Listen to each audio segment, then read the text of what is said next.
bienvenue à notre session de Mission en Transit. Soyez les bienvenus et que Dieu vous bénisse. Nous sommes contents de vous avoir avec nous et nous espérons que nous allons passer un bon moment ensemble dans la grâce de Dieu. Prions pour commencer. Père de grâce, nous te disons merci pour ce privilège et cette occasion que tu nous donnes de nous retrouver encore une fois pour réfléchir sur la mission. Et cette fois-ci, notre réflexion porte sur la mission et le mariage. Nous voulons, Père, que ton esprit nous conduise, que tu éclaires notre entendement et que tu nous donnes, Seigneur, de prendre des propres résolutions par rapport à notre vie et par rapport à notre engagement à te servir. Merci de nous assister également, ta main, sur tout ce qui est technologie pour permettre une fluidité, Seigneur, dans la communication. Que ton nom soit glorifié, que ton nom soit élevé au nom de Jésus-Christ. Amen. Bien, soyez les bienvenus et que Dieu vous bénisse.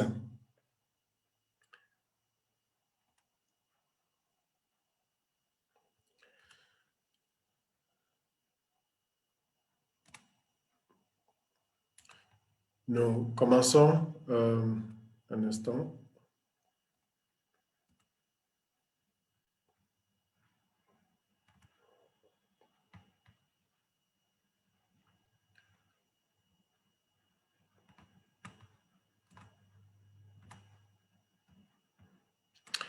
La mission et le mariage.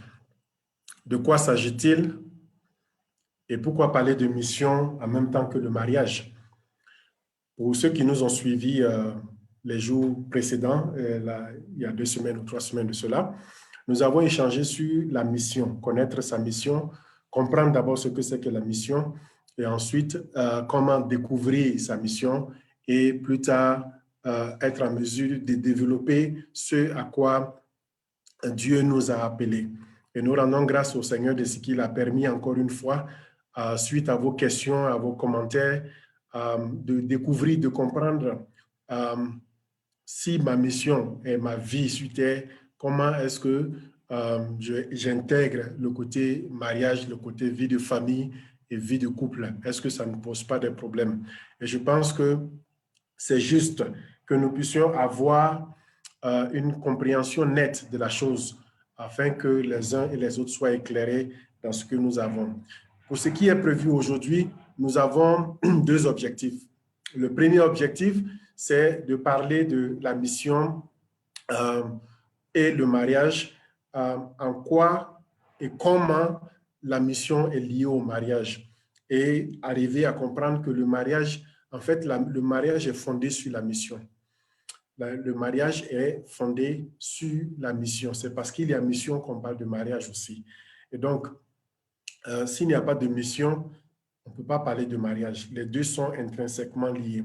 Aussi, nous allons voir dans la deuxième partie de cet enseignement les implications.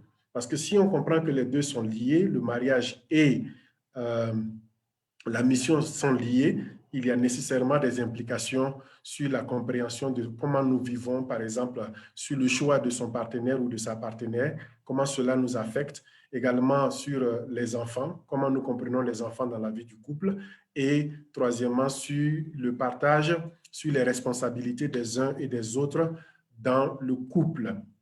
Et donc, nous allons voir les 3 points. Premièrement, nous allons parler de la mission du mariage sur 1 dans la mission et deuxièmement, 2 esprits sous une mission, troisièmement, sur les implications. Et donc, si vous êtes prêts, allons-y ensemble, tenez-vous prêts, tenez vos calepins et nous allons rentrer dans le vif du sujet. Que Dieu vous bénisse et Dieu bénisse votre entendement. Mission et mariage, 2 en 1 dans la mission. Quand allons-nous par là? Nous commençons à partir de notre premier texte de base sera dans le livre d'Éphésiens, chapitre 2, le verset 10, qui dit que nous sommes son ouvrage, ayant été créés en Jésus pour de bonnes œuvres, que Dieu a préparées d'avance afin que nous les pratiquions. Qu'est-ce que cela veut dire? Nous sommes l'ouvrage de Dieu.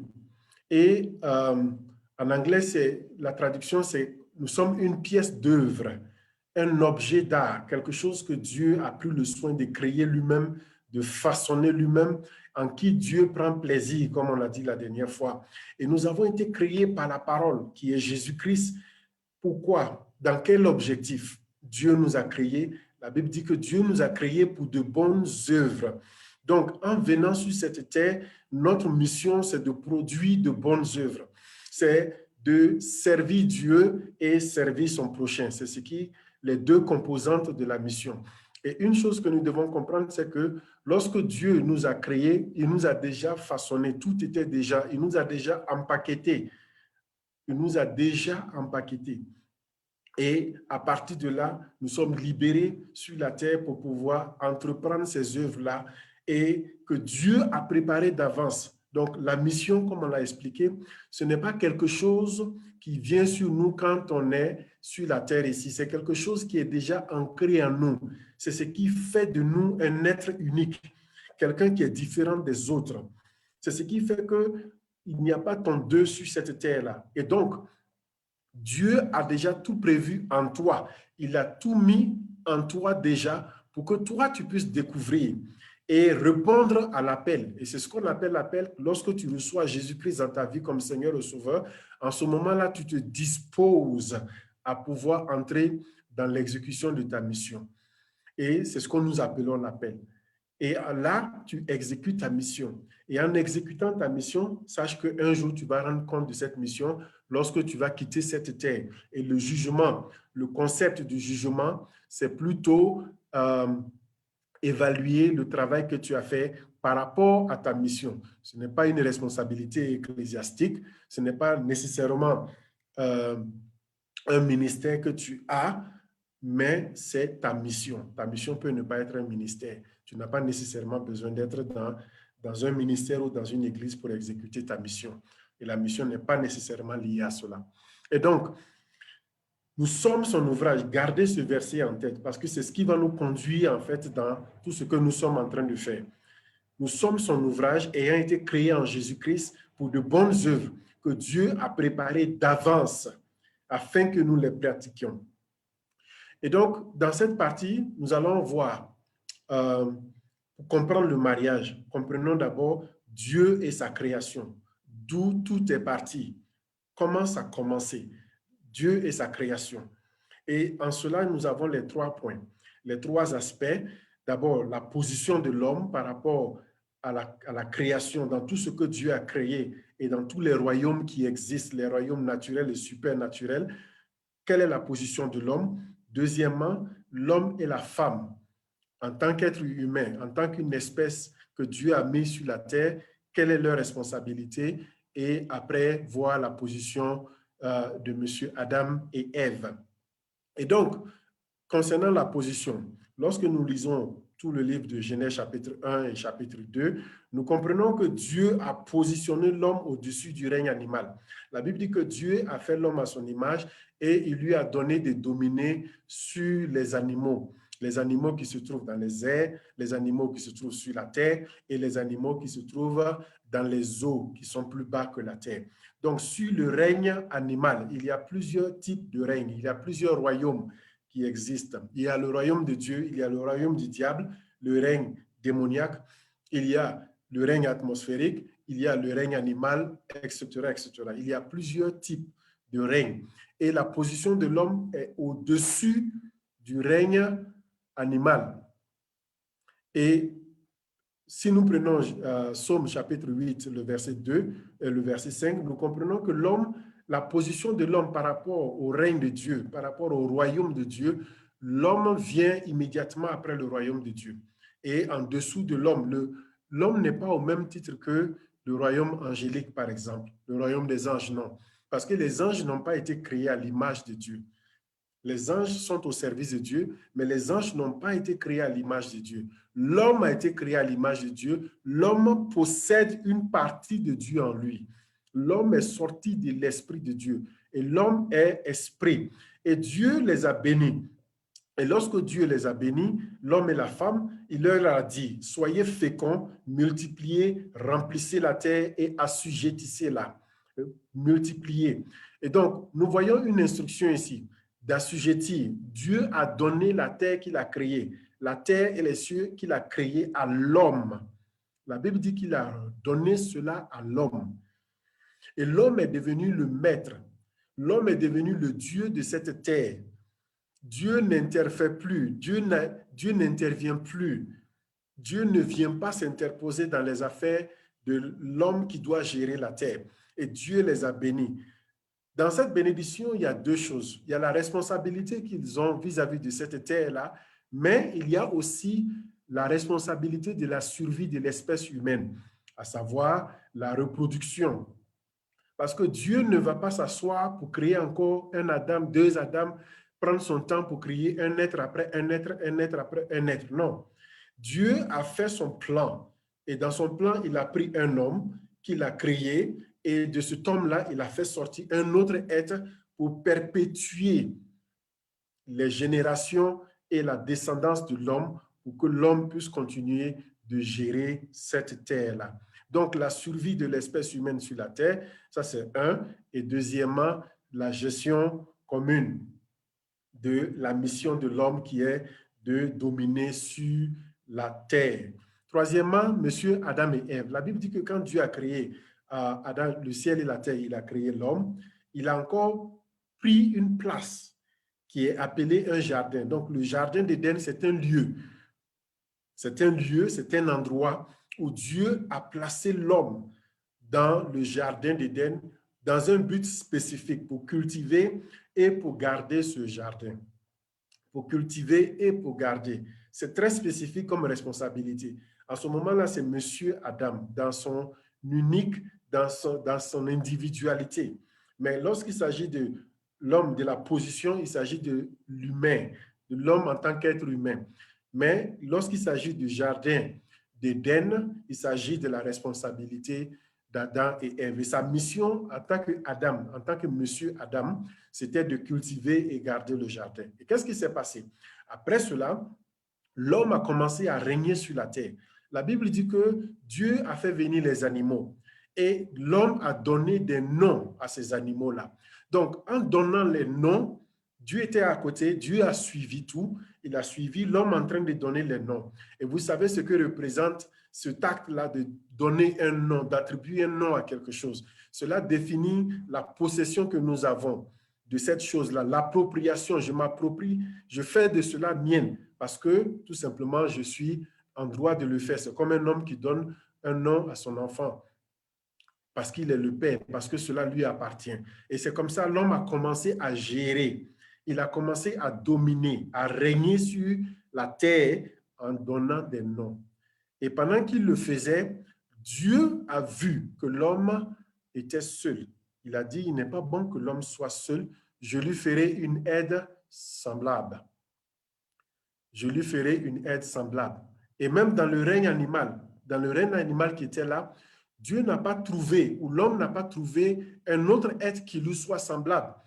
Et c'est pourquoi Dieu a décidé de faire quelque chose, de lui apporter une aide. Il a dit une aide, parce qu'il avait déjà donné l'instruction à l'homme. À l'homme, la femme n'était pas là, mais la femme était à l'intérieur. À l'homme de pouvoir gérer, de pouvoir dominer sur la nature. Il a donné cette responsabilité à l'homme, mais l'homme était seul. Et il a dit spécifiquement, je lui ferai une aide. Et on verra plus tard. Et donc, la responsabilité dans le jardin d'Éden, c'était de cultiver et de garder pour monsieur Adam et Ève et madame Adam. Et donc, comment comprendre ce mystère du mariage, en quelque sorte? Et c'est dans ça que je vais vous amener dans la deuxième partie. Mais il y a un verset dans la Bible qui est assez poignant, qui nous dit ceci dans 1 Corinthiens chapitre 11, le verset 11 à 12, qui dit, « Toutefois dans le Seigneur, la femme n'est point sans l'homme, ni l'homme sans la femme. Car de même que la femme a été tirée de l'homme, de même l'homme existe par la femme, et tout vient de Dieu. » Dieu a fait de sorte que l'homme et la femme soient interdépendants. Ça, c'est le mystère de Dieu, ça. Il a fait de manière à ce que l'homme et la femme soient interdépendants, que l'homme ne soit pas sans la femme et que la femme ne soit pas sans l'homme. Les réalités d'aujourd'hui nous montrent que il y a des problèmes qui se passent, il y a des problèmes qui se posent, mais comment résoudre ces problèmes-là? Nous allons le voir ensemble. Suivez-moi très bien et vous allez comprendre. Le point numéro 2, l'homme et la femme. L'homme et la femme sont deux esprits. Nous devons comprendre la composante du mariage. C'est quoi le mariage? Je ne vais pas m'attarder ici à donner une définition que nous tous nous connaissons, que nous entendons très souvent, c'est une institution divine, c'est rentré, c'est sorti ici. Il y a beaucoup de choses. Mais comprenons ce que c'est que le mariage au regard de la mission que Dieu nous a confiée. Comprenons que l'homme et la femme sont des esprits. La Bible dit que l'heure est venue où ceux qui adorent le Père l'adorent en esprit et en vérité. Parce que Dieu est esprit. Que ceux qui l'adorent en esprit et en vérité. Les hommes qu'il a créés sont des esprits.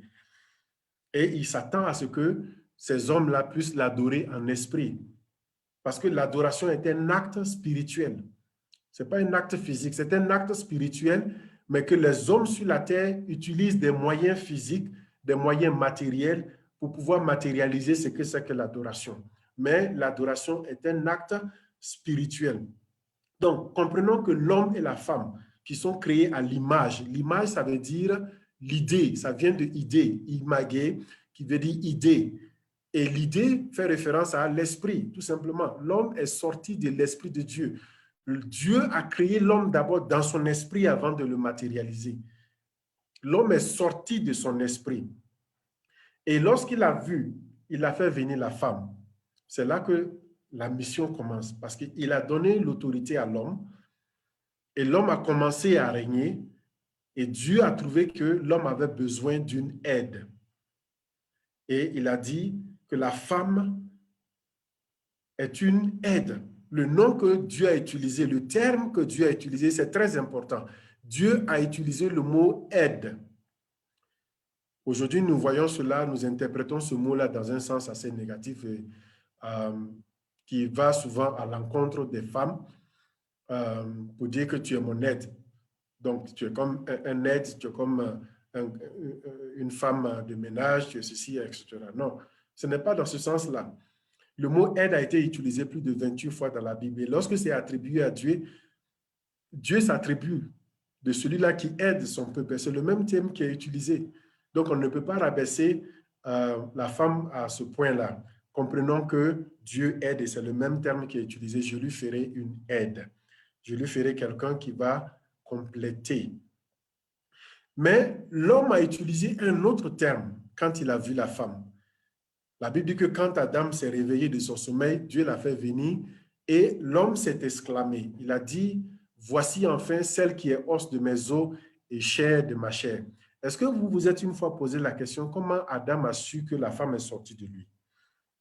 Comment Adam a su que la femme est chair de sa chair et os de ses os? Parce que lui, il dormait. La Bible dit qu'Adam dormait. Adam dormait. Donc, comment lui l'a fait pour savoir? Dieu a remis. Est-ce qu'il y avait bande? Est-ce que Dieu avait, il avait des plaies ou quelque chose comme ça? Il a passé par une chirurgie. Dieu est plus grand que tout. Mais voyons, c'est des questions difficiles, mais il faut se les poser. Comment Adam a su? C'est vrai qu'il y a la similarité. Mais ce que Adam a dit est réel et porteur. C'est une confession, c'est une déclaration qu'il a faite. C'est tout son choix qu'il a porté sur Ève. Parce qu'il aurait pu dire non. Il aurait pu dire non. Mais il a accepté le choix de Dieu et il a nommé la femme. Il a nommé la femme Ève, qui veut dire sortie de l'homme. Sortie de l'homme. C'est comme ça l'homme a appelé la femme. Mais Dieu a appelé la femme aide. Comprenez très bien pourquoi ces deux choses. Hein? Dieu a dit qu'il va faire une aide. Mais l'homme a appelé cette aide-là sortie de l'homme. Sortie de l'homme. Cela est très important. Et plus tard, lorsqu'on descend dans le livre de Genèse chapitre 2, au verset 24, il y a un verset qui vient. Et ce verset-là, apparemment, c'est comme si il n'a pas sa place là. Parce que ce verset-là commence par « C'est pourquoi l'homme et la femme, l'homme quittera son père et sa mère et s'attachera à sa femme, et les deux deviendront une seule chair. » On a l'impression que dans le discours du texte, ça a été fait, ça a été un ajout. Mais on ne va pas rentrer dans les problèmes textuels de la Bible, mais prenons cela comme ça. Qu'est-ce que cela veut dire, être un? Les deux deviendront un, une seule chair. Comment nous comprenons cela? Eh bien, poussons la réflexion un peu plus loin. On a eu souvent l'impression, ou ce qu'on souvent on a eu à entendre, c'est que la consommation, l'acte sexuel dans le mariage, après la célébration du mariage, c'est ça devenir être un. Et on a pris quelques versets, spécialement dans le livre de Romains, où on parle de 1 Corinthiens également, où on parle de l'homme qui s'accouple à une prostituée, les deux deviennent une seule personne. Et on dit, ah, voilà ce que cela veut dire, c'est l'acte sexuel. Mais poussons un peu la réflexion et vous comprendrez que ça n'a rien à voir en réalité avec l'acte sexuel. Ça va au-delà de seulement l'engagement sexuel entre l'homme et la femme après la célébration du mariage. Les deux deviendront une seule chair. Et pour vous y conduire, je vous invite à regarder cette image-là. Vous voyez, par exemple, vous prenez une montre. Lorsque vous ouvrez la montre, si c'est une montre mécanique, vous allez voir des rubans à l'intérieur. Et de la manière dont ce chaînage-là est fait, quand on ferme la montre, on n'a pas l'impression qu'il y a eu quelque chose à l'intérieur où il y a des pièces qui sont entremêlées entre elles et qui font marcher la chose. C'est ça l'idée d'être un. La montre est une et indivisible. Mais quand on ouvre la montre, on regarde à l'intérieur, on voit qu'il y a quelque chose qui fonctionne à l'intérieur. Il y a des roues dentées qui s'entrevertent entre elles et qui permettent le fonctionnement de la montre. Et la montre a un objectif, la montre a un but, la montre a une fonction. La montre a une fonction et les éléments à l'intérieur s'associent pour donner cette fonction-là. Maintenant, je vous amène rapidement dans les textes bibliques. Dans Genèse chapitre 2, le verset 24, c'est ce que nous avons dit, l'homme et la femme deviendront une seule chair, deviendront un. Ensuite, il y a cette expression également qui est apparue dans le livre de Jean chapitre 17, le verset 21 à 22, où Jésus faisait son rapport à son Père. Il a dit, Père, je prie aussi pour ceux-là qui vont croire en moi, afin qu'eux aussi soient un, comme toi et moi, nous sommes un. C'est ce que Jésus a dit. Ce sont les paroles de Jésus dans le livre de Jean, chapitre 17, le verset 21 à 22, quand il faisait son compte rendu. Il a dit, je prie pour que ceux qui vont croire, qu'ils soient un en nous, comme toi et moi, nous sommes un. Il a utilisé le même terme. Est-ce que cela fait référence à une connotation sexuelle? Est-ce que cela fait référence à une connotation sexuelle? Pourtant, c'est le même concept d'être un. Jésus qui était en train de préparer ses disciples juste avant son entrée à Jérusalem pour subir la croix, dans le livre de Jean chapitre 14 au verset 20, il a dit à ses disciples, il était en train d'enseigner à ses disciples, et ses disciples, Philippe lui a dit, bon, mais si tu es le chemin de la vérité et la vie, montre-nous le Père, comme ça, nous aussi, nous allons aller là-bas. Et Jésus lui dit, mais Philippe, ça m'étonne. Depuis que je suis avec vous, tu ne sais pas que le Père est en moi et que je suis dans le Père. Tout ce que je fais, je ne le fais pas de moi-même, mais je fais ce que je vois faire le Père. Le Père est en moi comme je suis dans le Père. Et ça, c'est dans Jean chapitre 14. Jésus encore qui répète et qui, cette fois-ci, insiste sur les œuvres, que tout ce que le Père fait, que je vois faire, je le fais aussi. Et en parlant de nous sommes un, le Père est en moi comme je suis dans le Père. Celui qui m'a vu a vu le Père. Ça veut dire quoi? Et plus loin dans ce verset 20, il a dit, celui qui demeure en moi et que mes paroles demeurent en lui, je viendrai et il sera un avec moi, comme moi je suis un avec le Père. Donc, comprenez que cette affaire d'être un, c'est une affaire de service, de faire les œuvres. C'est une affaire de mission. Être un, l'homme et la femme, devenir un, c'est une affaire de mission. Cela veut dire, lorsque la mission de la femme s'agence à la mission de l'homme, les deux deviennent un. Donc, ça n'a rien à voir avec l'acte sexuel après la célébration du mariage, la consommation du mariage, comme on le dit. Non, ça n'a rien à voir. C'est l'agencement, l'alignement de la mission de la femme sous la mission de l'homme. C'est ce qu'on appelle le mariage. C'est ce qu'on appelle le mariage.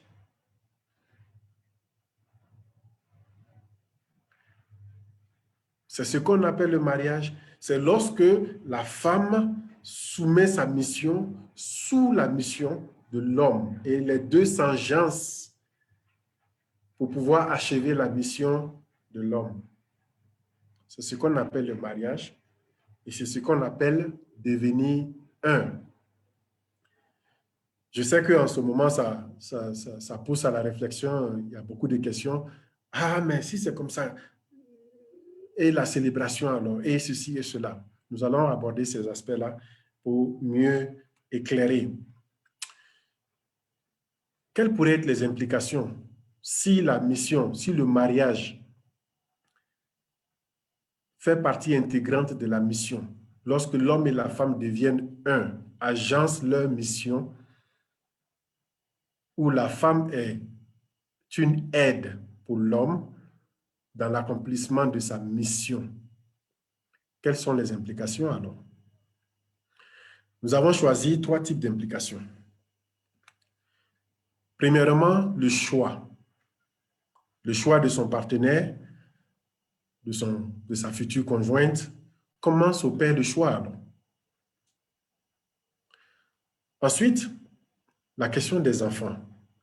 Comment traiter la question des enfants dans ce cas-là? L'éducation des enfants. Et troisièmement, la famille. Si l'homme, on dit que l'homme est l'aide de la femme, la femme, pardon, est l'aide de l'homme, que dire alors des responsabilités dans le foyer, des responsabilités dans la famille, dans la répartition des tâches individuelles de chacun? Est-ce que cela aussi fait partie de la mission? Nous allons tenter de répondre, mais nous allons aller pas à pas. D'abord, nous allons partir du choix. Le choix. Certains de nos auditeurs, de ceux qui nous suivent en ce moment, beaucoup ne sont pas mariés, projettent de se marier et voudraient avoir une idée claire là-dessus. Et je crois que c'est le moment pour vous de vous ressaisir et de vous recadrer dans votre choix, dans votre futur choix. Et je ne doute pas qu'il y ait beaucoup de conseils qui sont donnés par rapport au choix. Il y a des lignes de conduite, on dit, bon, examinez-vous, si vous avez des choses en commun, vous avez des intérêts communs, participez à des activités communes, si vous partagez la même foi religieuse, si également l'homme, vous avez des compatibilités de personnalité et tout ça. Oui, c'est bien, c'est bien. Ce sont des conseils à ne pas négliger. On peut les prendre en compte, mais comprendre la mission est le premier pas dans le choix. C'est le point le plus vital. C'est le point clé. Parce que si on suit les autres conseils et qu'on rate la mission, vous verrez que ça ne peut pas marcher. Ça ne peut pas marcher. Parce que vous aurez deux personnes qui ne se comprennent pas dans leur vision de la vie. Peut-être quelques exemples vont nous aider. Proverbe chapitre 18, le verset 22 dit ceci: « Celui qui trouve une femme, il trouve le bonheur. C'est une grâce qu'il obtient de l'Éternel. Ça veut dire que toi, en tant qu'homme, tu dois chercher. Tu dois chercher et trouver ton épouse. Maintenant, comment chercher et comment trouver? C'est ça la grande question. Qui peut trouver une femme vertueuse parmi toutes les femmes? Qui peut trouver une femme vertueuse? Elle a bien plus de valeur que les perles, selon Proverbe 31, le verset 10. Choisis une personne qui comprend et partage ta mission et qui connaît sa propre mission, qui connaît la sienne. Voici la clé. Voici le principe directeur du choix. Vous voyez, lorsque Dieu a créé l'homme et qu'il a créé la femme, la Bible dit, Dieu a fait venir la femme vers l'homme. Et l'homme a porté son choix sur la femme. La déclaration de l'homme était son choix, sa décision. Parce que Dieu ne pouvait pas imposer Ève à l'homme. L'homme pouvait dire non. L'homme pouvait refuser. Mais l'homme a accepté. Et c'est pourquoi il s'est exclamé, il a dit, voici cette fois-ci, celle qui est os de mes os et chair de ma chair, on l'appellera femme parce qu'elle a été prise de l'homme. Os de mes os et chair de ma chair, ça veut dire que vous vous confondez. Mais vous ne confondez pas vos âmes. Chacun retient son individualité, mais c'est la mission qui se confond. Et ça, c'est très important. C'est la mission qui se confond. Donc, qu'est-ce qu'on doit comprendre par cela? Toi, jeune homme, tu veux te marier. Tu te prépares au mariage et tu pries Dieu pour faire ton choix. La première des choses, c'est de savoir qu'est-ce que tu veux de ta vie. Où est-ce que tu vas avec ta vie? Quelle est la mission de ta vie? Si tu ne connais pas la mission de ta vie, il te sera difficile de trouver quelqu'un ou quelqu'une dont la mission vient s'agencer avec ta mission. Il sera difficile. Et c'est pourquoi il y a beaucoup de tâtonnements. Il y a beaucoup de tâtonnements et on se sait. On trouve moyen de s'essayer pour dire, bon, on va essayer, et ça prend 1 an, ça prend 2 ans, ça prend 3 ans, et on est toujours en train d'essayer. Non, tout simplement parce que l'homme ne sait pas sa mission. Il ne sait pas où il va avec sa vie. Il ne sait pas qu'est-ce qu'il fait sur la terre. Et la jeune fille également, qui se voit proposer des relations, se demande comment faire. Comment faire? Dans la semaine, j'ai reçu effectivement des messages me demander, bon, comment trier entre ces hommes qui me font des propositions, savoir que tel est sérieux ou tel n'est pas sérieux. En fait, le seul secret pour savoir si cette personne-là peut être dans la vision de ce que tu vois, c'est de lui demander quelle est la mission de ta vie. Demande à l'homme qui vient te proposer le mariage, qui s'intéresse à toi. Demande-lui quelle est la mission de sa vie, qu'est-ce qu'il fait sur la terre, où il va avec sa vie.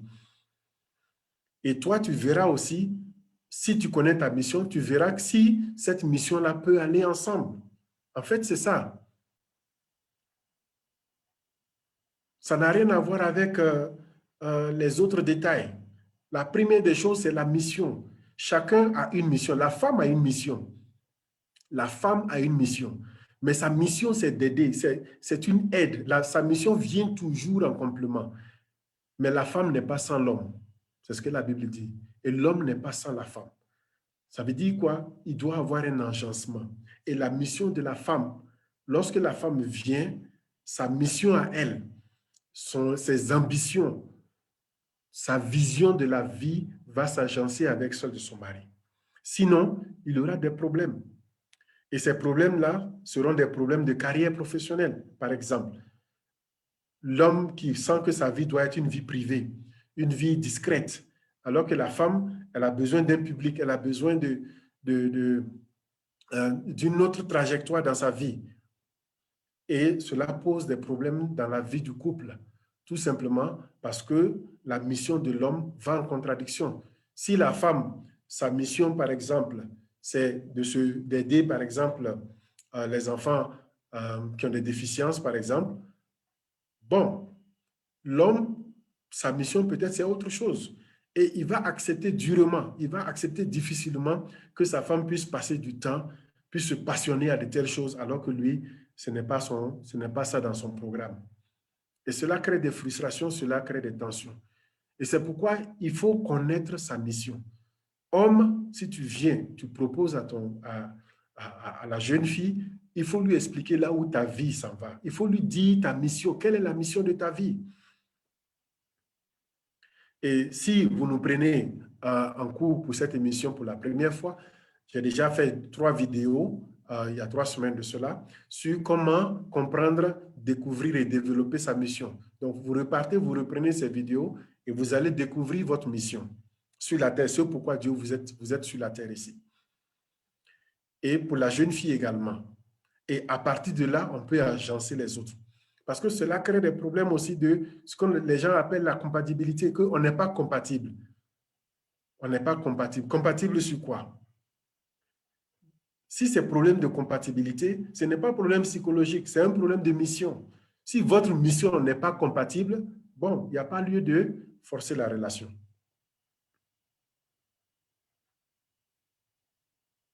C'est très important de connaître sa mission dans le choix. Et c'est le choix de sa mission qui guide la définition de sa mission, la découverte et le développement de sa mission qui guide dans le choix de son partenaire. C'est le premier facteur déterminant dans le choix de son partenaire. Maintenant, si le Seigneur, par exemple, t'a appelé à faire des découvertes scientifiques, ça peut être ta mission. La mission n'est pas seulement quelque chose de spirituel, mais ça peut être une découverte dans laquelle tu vas t'investir, etc. Et ton épouse peut avoir une mission qui va consister, par exemple, à travailler dans un cercle, dans un côté social qui va venir pallier un peu le travail de recherche que tu fais. Donc, cela ne veut pas dire nécessairement qu'elle doit être aussi dans la découverte scientifique comme toi, non. Mais elle aura à faire quelque chose dans sa mission à elle qui sera proche et tu vas sentir que cela complète en réalité ce que tu es en train de faire dans ta mission. Donc, ce n'est pas nécessairement dit que si le Seigneur, si ta mission, par exemple, c'est la relation d'aide, que nécessairement ta femme soit dans la relation d'aide. Non, ta femme peut faire quelque chose d'autre, mais qui soit proche de cela. Mais pas nécessairement que vous ayez les mêmes professions, par exemple. Non. La mission est différente de la profession. La mission est différente de la profession. Une profession peut faire partie de ta mission. Et en ce moment, on parle de la vocation. Donc, voici une des implications sur le choix. La deuxième implication, c'est la gestion des enfants. Quelle est la place des enfants dans la vie du couple? Quelle est la place des enfants? La Bible dit que les enfants sont un héritage de l'Éternel. Le fruit des entrailles, c'est une récompense, selon Psaume chapitre 127, le verset 3. Dieu donne, Dieu fait grâce. Dieu donne des enfants. Rappelez-vous, dans le jardin d'Éden, il a dit multipliez-vous. Soyez féconds, multipliez, remplissez la terre. La survie de l'espèce humaine, ça c'est une des fonctions. C'est pourquoi les enfants viennent. Mais imaginez-vous également quand les enfants viennent, ils viennent comme un paquet, c'est-à-dire qu'ils ont déjà tout en eux. Ils ont déjà tout en eux. De la même manière, toi, tu es venu sur la terre et tu es en train de chercher ta mission. Les enfants qui viennent également, tout était déjà là. Souvenez-vous de Éphésiens chapitre 2, le verset 10. Que Dieu avait déjà prévu d'avance, avant que tu ne viennes sur la terre, ta mission était déjà construite en toi, intégrée en toi. Et c'est la même chose pour les enfants qui naissent dans le couple. Ces enfants-là ont leur identité. Ces enfants-là sont uniques. Et nous sommes pour eux des gardiens. Et notre responsabilité, c'est quoi? Selon Proverbe chapitre 22, le verset 6, qui dit « Instruis l'enfant selon la voie qu'il doit suivre. Et quand il sera vieux, il ne s'en détournera pas. » Quelle est cette voie que l'enfant doit suivre? Instruire l'enfant selon la voie que cet enfant-là doit suivre. Quelle est cette voie-là? C'est la mission, c'est sa mission. C'est la mission de sa vie. Tu dois l'instruire. Tu dois l'instruire. Proverbe 20, le verset 11 dit, « L'enfant laisse déjà voir par ses actions si sa conduite sera pure et droite, si son style de vie sera en accord avec sa vision. » Et là, c'est une implication assez sérieuse. On ne peut pas imposer sur la vie d'un enfant ce que l'enfant va devenir demain. On n'a pas ce droit-là. Parce que l'enfant qui est là, que nous avons, cet enfant-là a déjà sa vision imprégnée en lui ou en elle. Et toi, en tant que parent, tu dois d'abord chercher à comprendre quelle est la vision de cet enfant-là. Quand tu l'observes, c'est pourquoi la Bible dit l'enfant laisse déjà voir par ses actions sa vision. Et lorsque tu découvres cela, lorsque tu vois la vision de l'enfant, amène l'enfant à identifier sa vision. Et tu dois pousser l'enfant dans cette vision-là, dans sa mission. L'enfant a marché. C'est ça qu'on appelle l'éducation. Il n'y a pas autre secret dans ça. Éduquer un enfant, il n'y a rien d'autre que ça. C'est amener à identifier, découvrir, faire découvrir l'enfant et amener l'enfant à marcher dans la mission de sa vie. Parce que nous, les parents, nous voulons. C'est vrai que nous, les parents, nous souhaiterons que nos enfants soient pilotes, soient médecins, soient aident de ces postes-là, fonctionnaires internationaux, etc., etc. On a des visées, on a des visions pour nos enfants. Mais est-ce que tu connais la mission de ton enfant avant d'imposer ta vision? Non. Et souvent, les enfants grandissent, ils découvrent leur passion, ils découvrent leur vision, leur mission, mais ils se rendent compte qu'on les a conduits dans un autre chemin. Et ça crée des problèmes de développement de l'enfant. Ça crée des problèmes d'équilibre. Et c'est ça la responsabilité de l'homme et de la femme. C'est ça qu'on appelle éduquer un enfant, selon la voie que l'enfant doit suivre. La voie que l'enfant doit suivre, c'est la mission de sa vie. Et la mission de sa vie, c'est ça la volonté de Dieu. On ne peut pas séparer la mission de sa vie avec la volonté de Dieu. C'est lié. La volonté de Dieu pour toi, c'est la mission de ta vie. Quand tu exécutes ta mission, tu es dans la volonté de Dieu. Je sais que c'est un peu dur, un peu difficile, mais c'est ce que nous devons comprendre pour que nous sachions que ces enfants qui sont là, ils ont déjà leur vie et qu'on ne peut pas imposer ce que nous voulons que ces enfants-là deviennent dans l'avenir. On ne peut pas imposer. Mais si nous voyons cela en eux, si nous connaissons cette mission-là, nous devons encourager cet enfant-là à marcher dans sa mission parce que cet enfant-là rendra compte de sa vie. Devant le jugement de Dieu, il y avait les petits, il y avait les grands. Mais qui doit s'occuper des petits? Ce sont les grands qui doivent aider les petits à découvrir. Parce que l'enfant laisse déjà voir par ses actions si sa conduite sera pure et droite.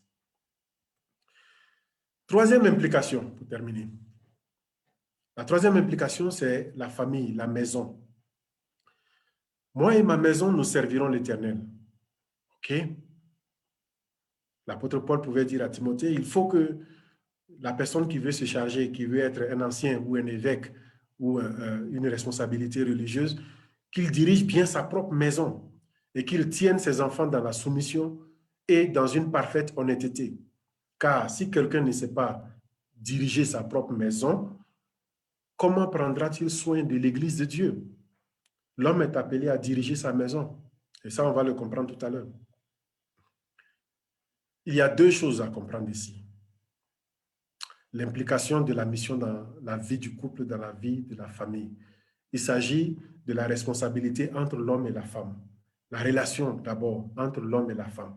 Comment doit être cette relation? Sur quoi doit se baser la relation entre l'homme et la femme. Ça, c'est le premier. Deuxième élément, c'est comment entrevoir la gestion des tâches de la maison. Cela va vous faire intervenir un aspect culturel, mais je vous amène à découvrir avec moi. D'abord, la responsabilité, la relation entre l'homme et la femme. Comment s'établit cette relation-là? Comment s'établit cette relation? Comprenez une chose, le mariage n'existe pas au ciel. Au ciel, il n'y a pas de mariage. Au ciel, il n'y a pas de mari et femme. C'est un concept qui est propre à la terre. Les pharisiens sont venus demander à Jésus, ils lui ont posé un cas d'étude, ils ont dit une femme qui a marié 7 personnes et tous les 7 sont morts. Maintenant, si elle meurt aussi et puis elle se retrouve au ciel là-bas, qui va la prendre parmi les 7? Jésus a dit, mais écoutez, cette histoire de mariage-là, c'est issu de la terre ici. Parce qu'au ciel, vous êtes des esprits. Au ciel, vous êtes des esprits. Vous êtes des esprits. Vous êtes venus d'un monde spirituel et vous allez repartir dans le monde spirituel tel que vous êtes. Donc, le mariage est une affaire sur la terre ici. Nous devons comprendre cela. Et il n'y a pas quelqu'un d'autre qui soit plus sage pour définir la relation entre l'homme et la femme que le Père lui-même. Voici ce qui est établi à travers la lecture de Éphésiens chapitre 5, 1 Corinthiens chapitre 11, chapitre 7 et également Colossiens chapitre 3 et Genèse. Lorsque vous prenez ces textes-là, voici comment on peut regrouper la relation entre l'homme et la femme. Commençons par Dieu et Jésus. Dieu est le Père.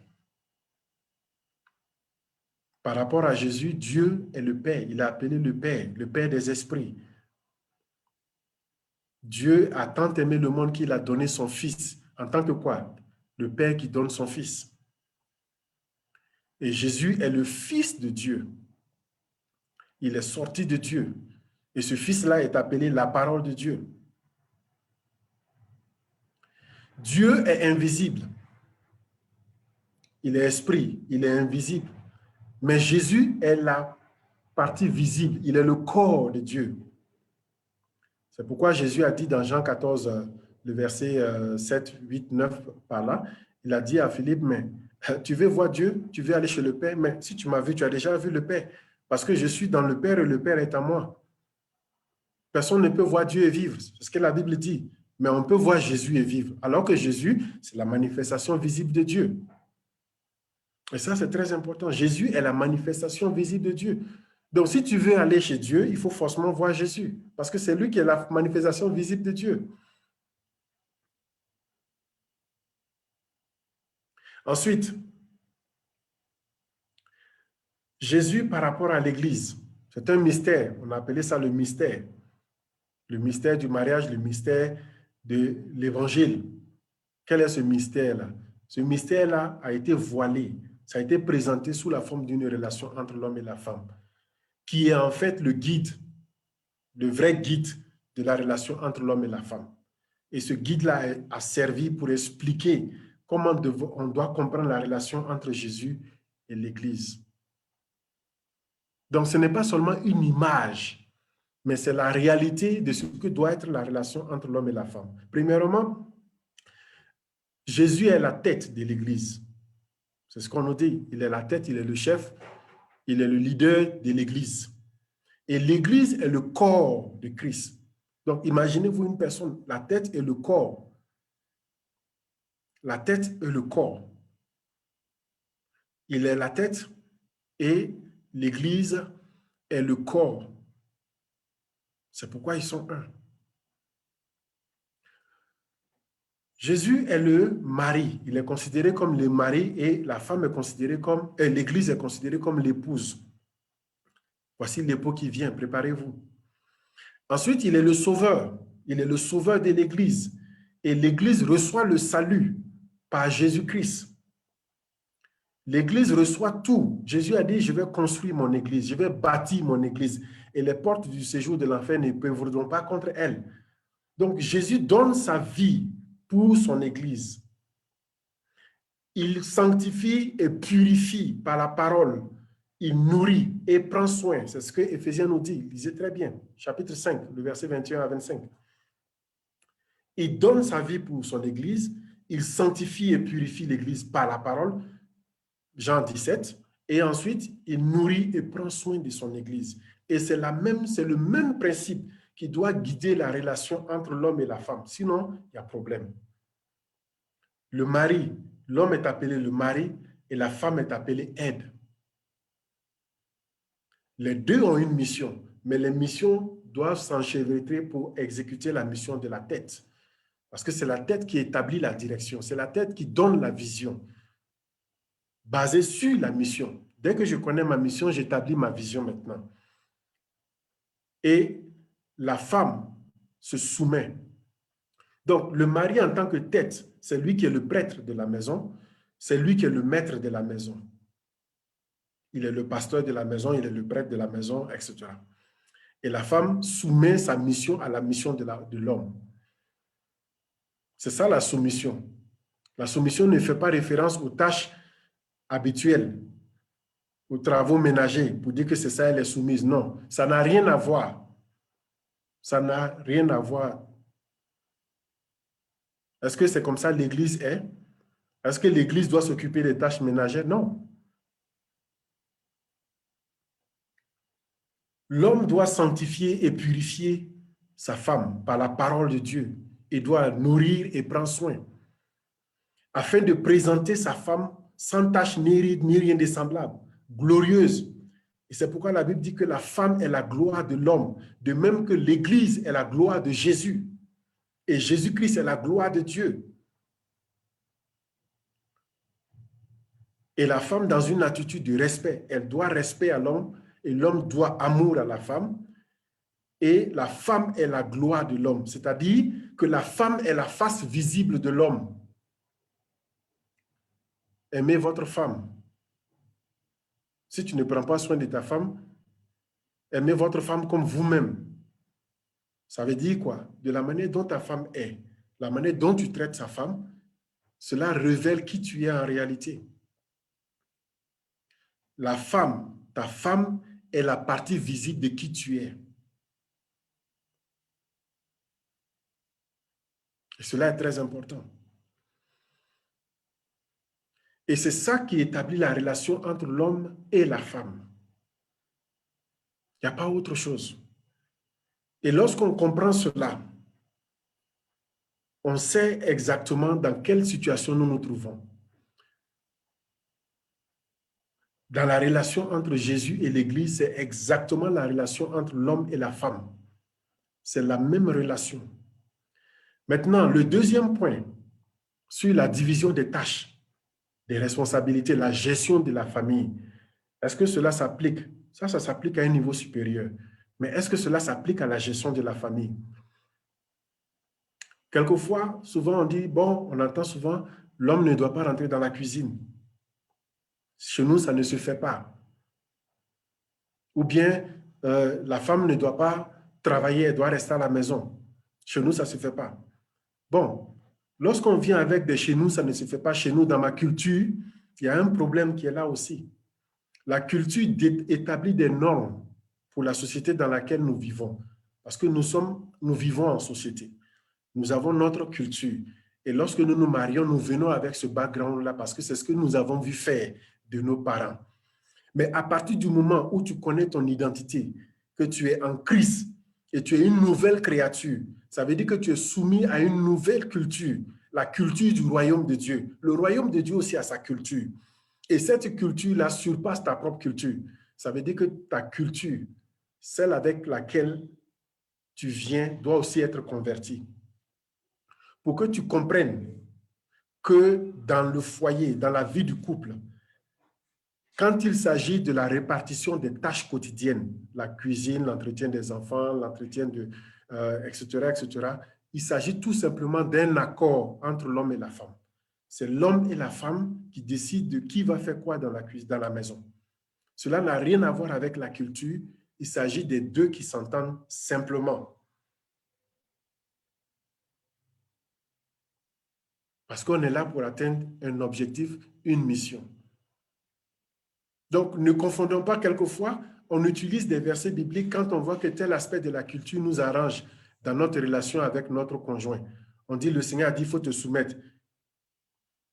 Je vois que tu ne te soumets pas, mais elle va se soumettre par rapport à quoi?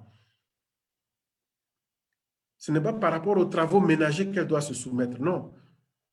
Ce n'est pas par rapport à la cuisine qu'elle doit se soumettre, ça n'a rien à voir. C'est par rapport à ta mission à toi. Est-ce qu'elle est soumise à ta mission? Est-ce que vous allez dans la même direction? Est-ce que tu sens qu'elle est une aide pour exécuter toi la mission de ta vie? En ce moment, on parle de soumission. C'est là-bas qu'on parle de soumission. Mais la répartition des tâches dans la vie de famille n'a rien à voir avec la soumission. Il s'agit tout simplement d'un accord, d'une gestion dans la famille. Et je crois que si ce principe-là est compris, on gagne. Et cela va faire taire beaucoup de problèmes. Pour me résumer, l'homme et la femme sont des esprits créés à l'image de Dieu pour accomplir une mission sur la terre. Et comme l'homme n'est pas sans la femme et la femme n'est pas sans l'homme, l'agencement des deux, la femme soumet sa mission à la mission de l'homme pour l'aider. Parce que la caractéristique de la mission de la femme, c'est aider. La question maintenant que l'on pourrait poser, c'est savoir, est-ce qu'une femme peut vivre sans un homme et puis faire sa mission? Bien sûr.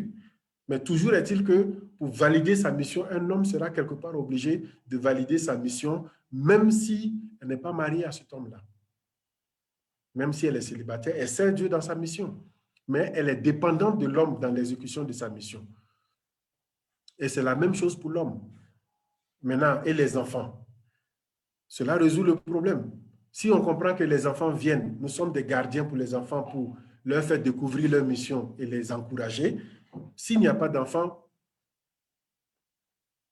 ça ne doit pas être un problème. C'est vrai que ce n'est pas facile. La société fait pression. Mais comprenons que nous sommes des êtres spirituels et nous vivons par l'esprit. Nous ne vivons pas selon les principes du monde. Nous ne sommes pas liés. Nous ne sommes pas soumis aux principes du monde. Nous devons comprendre, nous ne sommes pas du monde. Nous venons d'un royaume où Dieu a ses principes. La relation entre l'homme et la femme est basée sur celle de Christ et son Église. Et je vous invite à revisiter votre relation par rapport à cela. La famille est le nid dans lequel les enfants sont préparés à identifier leur mission et à l'accomplir. Et pour terminer, le mariage est une affaire de mission. Le mariage est une affaire de mission. Mais quelle est ta mission? Est-ce que tu connais ta mission? Est-ce que ce problème de compatibilité, cette carrière professionnelle que ton épouse est en train de poursuivre, est-ce que tu vois que c'est en contradiction avec là où tu es en train de vouloir partir? Et cela crée des tensions, tout simplement parce que chacun de vous ne comprend pas. Soit un comprend sa mission et l'autre ne comprend pas. L'homme a la responsabilité d'éduquer sa femme par la parole. Il appartient à l'homme d'éduquer son épouse par rapport à sa mission, afin que son épouse puisse voir dans quelle mesure elle peut entrer pour l'aider. Et c'est comme ça que nous devons comprendre la mission, le mariage et la mission. Quelle est ta mission? Est-ce que tu as fait ton choix? Si tu n'as pas encore fait ton choix, c'est l'occasion pour toi de revenir en toi-même et de comprendre là où tu es en train de partir.